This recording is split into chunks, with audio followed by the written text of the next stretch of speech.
All right, well, hi everybody. My name is Dave Enriquez from Boston, Mass. And I play guitar for Digital New Age. I'm Jerry. I play drums for Digital New Age. I'm Mike. I am the electronic guy doing the trance stuff for Digital New Age. I'm from Denmark.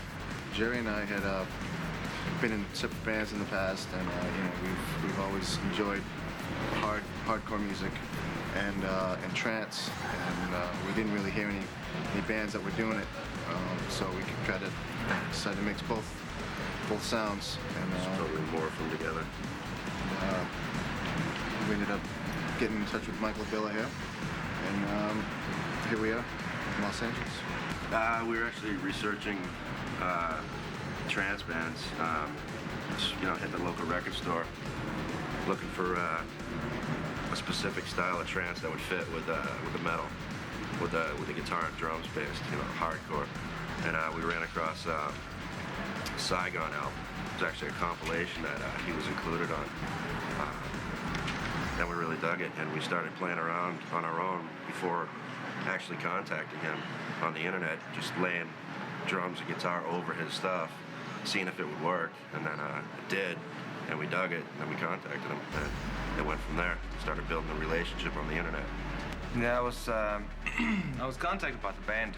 They needed a guy that can do some nice trance riffs and program some hard pumping rhythms and stuff like that onto the rock music. And I was like, oh, okay, this was pretty new for me, because I have, frankly, I've just been working with myself and some pop projects and stuff like that. But this was rock music, and it was hardcore rock music, and I was like, okay, let me try it.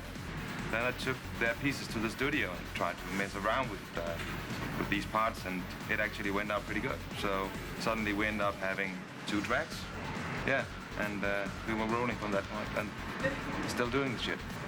We usually hit the studio and come in with a fresh mindset, crank up the guitar, play a bunch of riffs.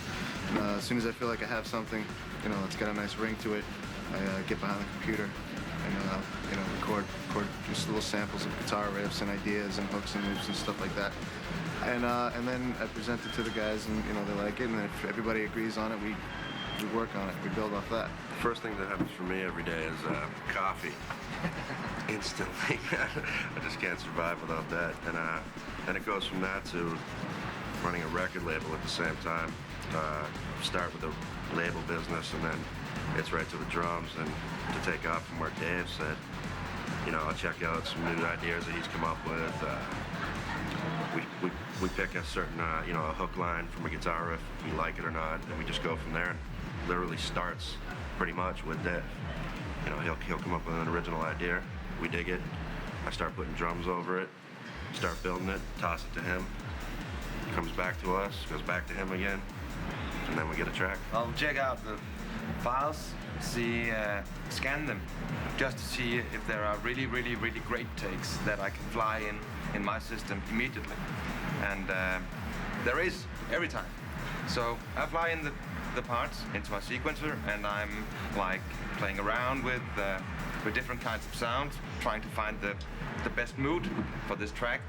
And when the ideas are like melded together, I fly in the final part for the track, and then I'm, like a puzzle jigsaw.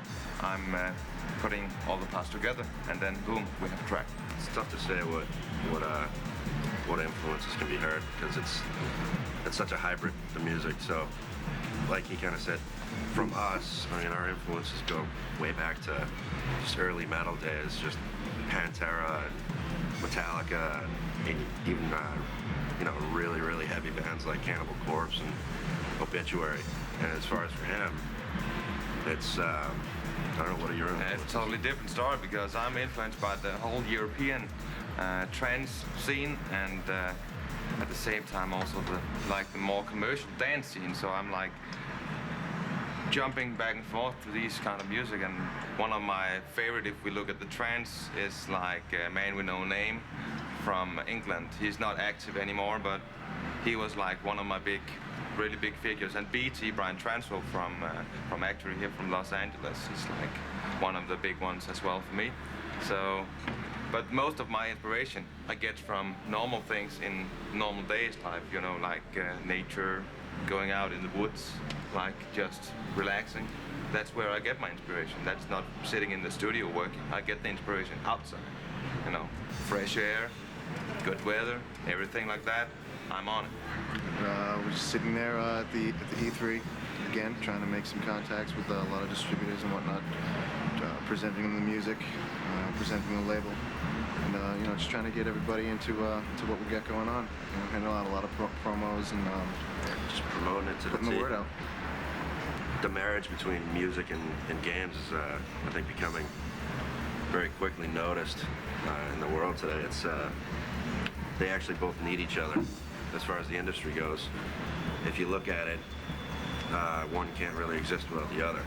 So as they both progress, they both become more important to each other. So we saw this when this project started and decided to hit it full on. One of our main goals is to get involved with the gaming industry because we love games and we play games all the time. When we're not in the studio, we're in front of that TV with a remote, man. Easy as that.